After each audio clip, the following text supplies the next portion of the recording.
guys, welcome back to our channel.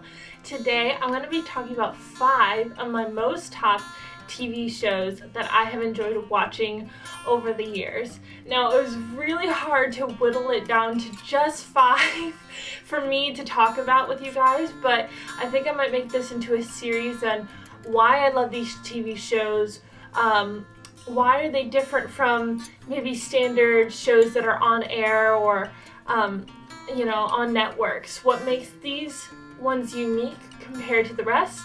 And so I have taken film classes. I've taken about, I think, 6 in total. I almost got my minor in film in college, but I've learned to analyze film and what makes it unique. And normally I have like a standard checklist in my mind of when I watch a TV show, do they meet that criteria? And even if they fail in one, I normally, I'm forgiving in that because no TV show can be perfect, but most of these ones that are on my list, they meet every criteria and they're so well done.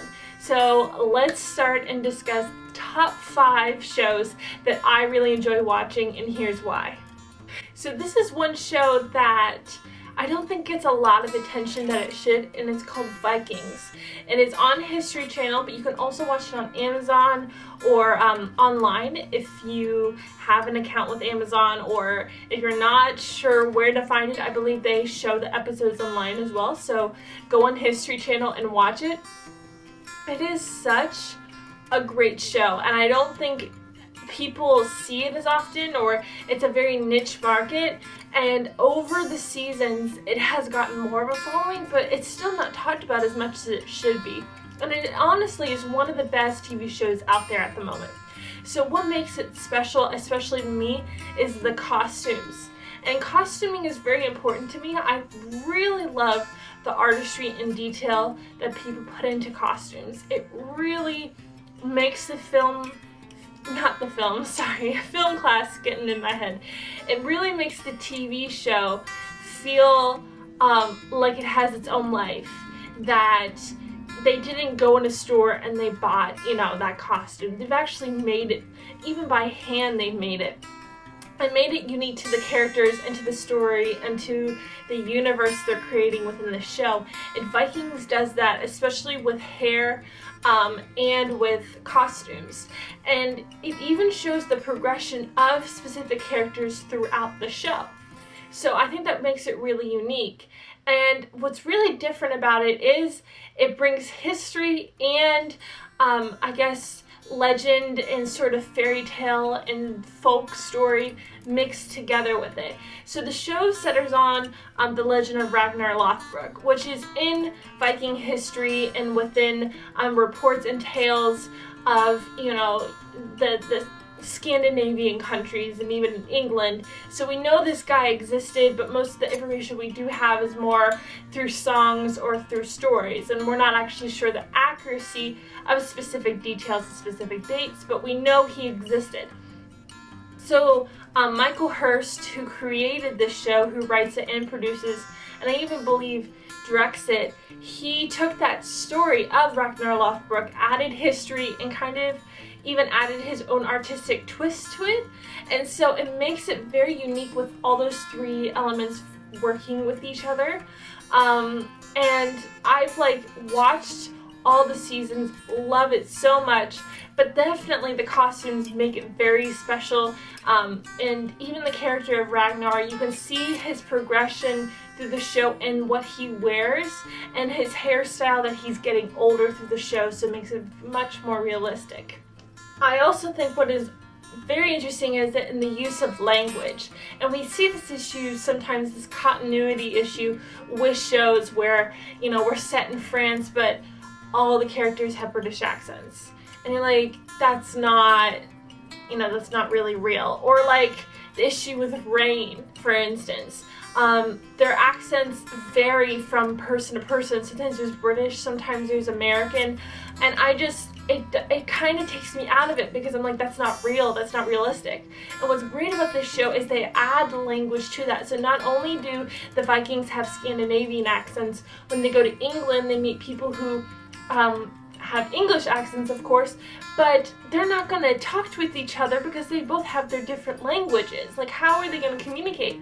And the writers of the show added the Old Norse, like Old English language into that. So when the Vikings first meet the English, they're speaking Old English and they don't understand it, and they put subtitles, so it makes it very realistic. And even when they go to France, you encounter French accents and the French language. Like, it makes it very like realistic, and it doesn't take you out of it. You would be like, of course that would be if two invading countries or two countries and cultures that are different, and they meet each other for the first time, how are they going to communicate? Or you're going to have those communicational issues. And I think that's really key to the show, that makes it so realistic that you're like, I buy that. I totally buy that this could be real. And I think that makes it even more special to the story. And I think the last element, which is really, really cool with Vikings, is the cultural aspect. They really show the contrast between, Viking culture and how do they do marriages, how do they, do their customs, judge things compared to English culture, compared to French culture. So the show, even though some of it is not exactly historical, it makes it so believable that you're like, this definitely could have happened. I don't know if this happened pertaining to this story specifically, but this happened through history. So not only is there's great plot twists, great character development, great acting, you have all of this history flowing into this show that makes you want to become a Viking, want to be kind of living in that era where you get to see, all the interaction of the cultures. I think is so interesting to see. So I definitely suggest, if you haven't seen Vikings, go see it. It's definitely really, really, really well done, and honestly it's one of the best shows out there. So I highly recommend it. So the next show I'm going to talk about is Broadchurch.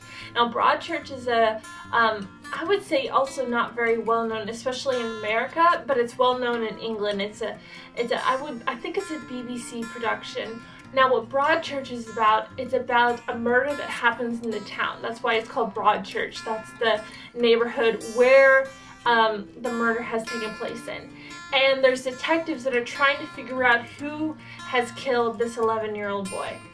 And all through it, anyone is suspect. It's almost like Clue.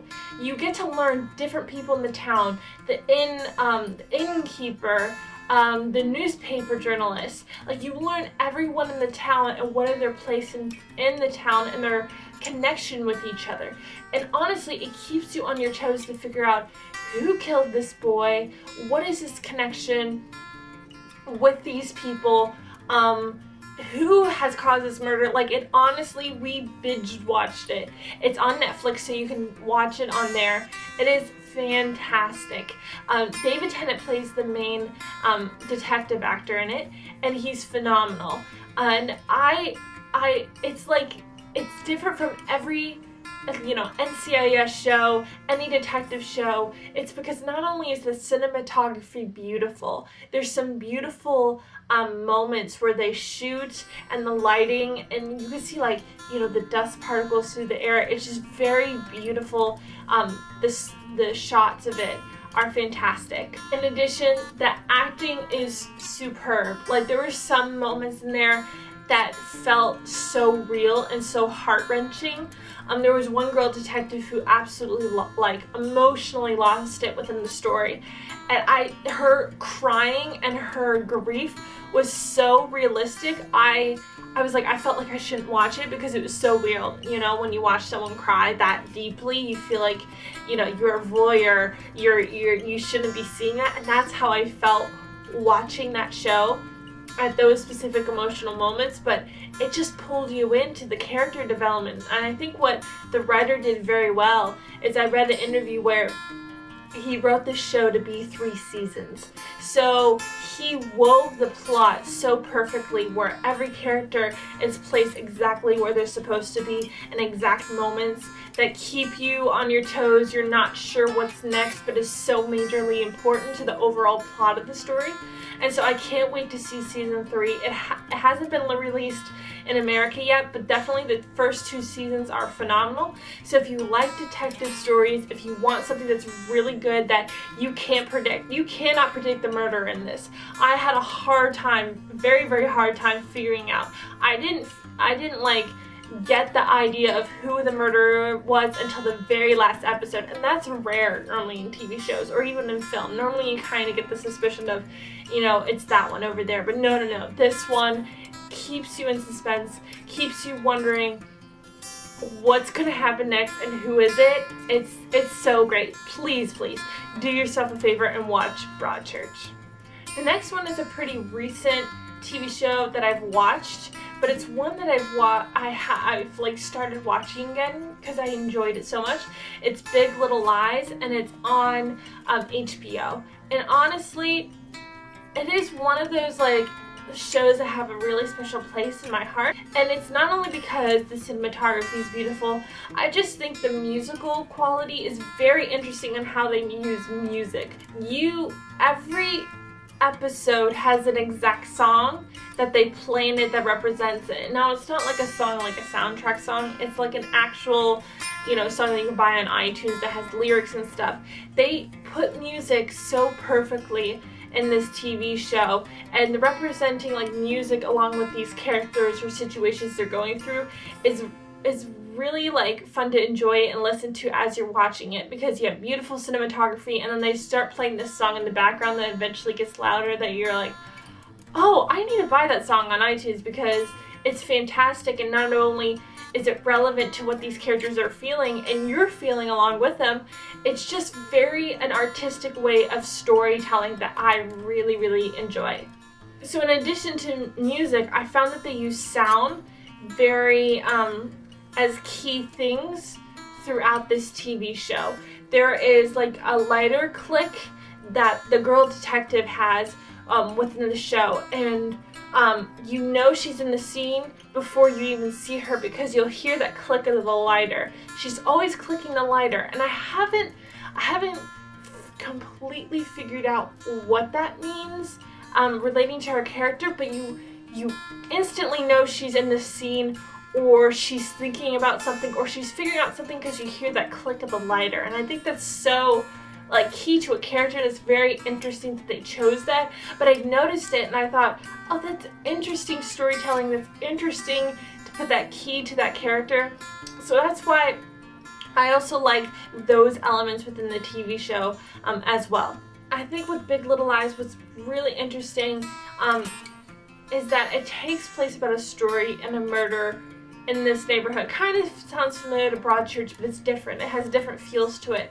And it's about this community of women that you get to know very well. And it brings like unity between these relationships and seeks and discovers them within the show and how they're all connected. And that's what I really like about the character development, is that it's very a relational show, and it also deals with themes of shame, like how do these characters deal with their shame and how does that relate to one another. I think it's a very interesting outlook within this story of Big Little Lies, and I loved it so much that I'm rewatching it because it's so enjoyable, not only to discover like more of the little pieces like the sound and the music they incorporated into the show, but the cinematography, the acting, the relationship between these characters is so intriguing. So if you haven't watched it, please watch this mini-series. It's fantastic.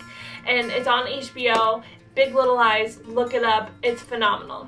One of the other shows that I've really watched recently, and a friend recommended this to me, is called The Handmaid's Tale. And I saw the previews for it, and I was like, this is not the show. I'm not gonna like it. I don't like horror or suspense films, and how they, I've never heard of The Handmaid's Tale book before. I didn't know anything about the story. So when I first saw the trailer for it, I was like, this looks like an evil dystopian future that I don't really want to watch it. It's not going to be up my alley. My friend suggested it to me and was like, no, you really need to watch this. It's really good. And she showed me the first episode and I was like, gosh, I have to watch the next one. I need to know what happens. And it's so good, guys. I mean, I recommend every woman, if you're able to get a hold of Handmaid's Tale, everyone should watch the first 3 episodes. After the first 3 episodes, it gets really dark, and I can understand why people don't want to see the rest, because there were some episodes that honestly made me feel sick to my stomach. But I think it was really worth it to watch it for me. But if you can't stomach it, that's totally fine, but please watch the first 3 episodes.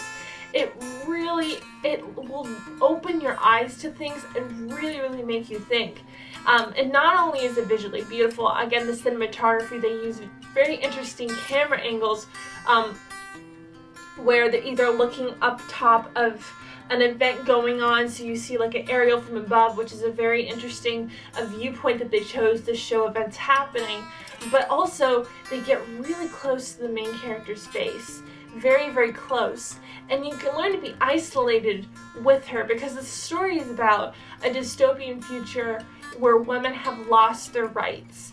And so there's only 3 categories where you can be in as a woman. You can either be as a wife, you can be as a cook, or like I call it, like almost like a maid in the sense, like a person who cleans the house and cooks meals and stuff. Or you can be a handmaiden, which handmaidens are the people who are able to produce children, because in this world within the TV show, there's been environmental issues, and women are not having healthy babies as plentiful as they used to be. Sometimes they're born stillborn, sometimes the woman can't get pregnant at all, and so this cult group has taken over the U.S. government and established Gilead, which is the cult area where this is all taking place. And in Gilead, women don't have the rights were stripped from them. And you're in the perspective of Offred, who is a handmaiden. She has, can produce healthy children, and she's been put in a situation where she needs to produce children for these wealthy families. And it kind of sickens you to your stomach to see this, but it really opens your eyes on how quickly our rights can be taken away from us if we don't protect it as well as we should be, and being aware of situations as we should be. And so it really made me think about things differently. And I just encourage every woman to watch it, and even, guys to watch it as well. And I think there's been different reactions to watching this show. My friend felt very empowered when she watched it. She was like, I have rights, and I'm going to use them. And I have a voice, and I'm going to use it, because she just felt very empowered watching it. For me, I felt like my eyes were very open and seeing, like, you need to see things differently. You don't need to be hiding behind, other people's opinions of you. You don't have to be, like, questioning your rights and your power and who you are. Like, it really opened my eyes to certain cultural relevant things going on today, and it was so good. And I can't speak enough about it. Like, it's such a great TV show, and I really think it has cultural relevance to what is going on today. And I think as women, we need to be aware of our rights and aware that they can also be taken away from us so easily. So please watch Handmaid's Tale. It will really, I think, affect you in a positive way. Last but not least, I'm going on to my personal favorite, and that's Game of Thrones. And if you haven't watched Game of Thrones or don't know this TV show, I mean, come on guys, where have you been? Like, this show has been on fire since it's aired on HBO, and it's so good. And I'm not saying that as to hop on the bandwagon of, Game of Thrones supporters, but honestly, do your research the TV show, the books, and please watch it, because honestly, it is definitely one of the best TV shows out there. this show, not only are the plots in it, it's so complicated to understand. It's about all these kingdoms fighting over one throne to rule, but not only that, but there's dragons, there's dead people, ice dead people, there are wolves. Like, guys, this show has everything that has drama, you know, action, suspense, mysteries. There's this, like, world of Game of Thrones is so huge, and it's so enjoyable for everyone. And here are some of the reasons I think it's so well done is because, again, the costumes. I think costumes make up a lot of importance to the show. You might not realize it, but if you don't have good costuming, it can really ruin the show and the world that you're creating in. And please, it's like awesome costumes that relate to the characters so well. And what I mean by that is they use like kind of storytelling through costumes. So as this character progresses, or as a story shifts from one particular point to another, the costumes change.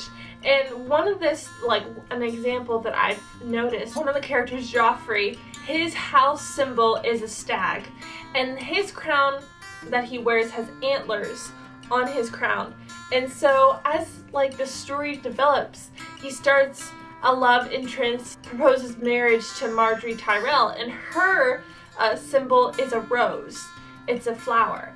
And so when they get married, his crown has roses around the antlers. Now normally you wouldn't see that, they don't reference that, but you see it on his head, and kind of subconsciously you kind of get the feeling that the Tyrells are taking over his family, trying to get in a position of power, which is so true to what the plot is happening.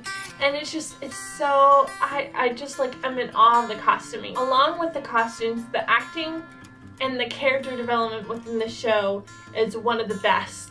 And it makes you like the villains and sometimes hate the good guys, or love the good guys and hate the villains.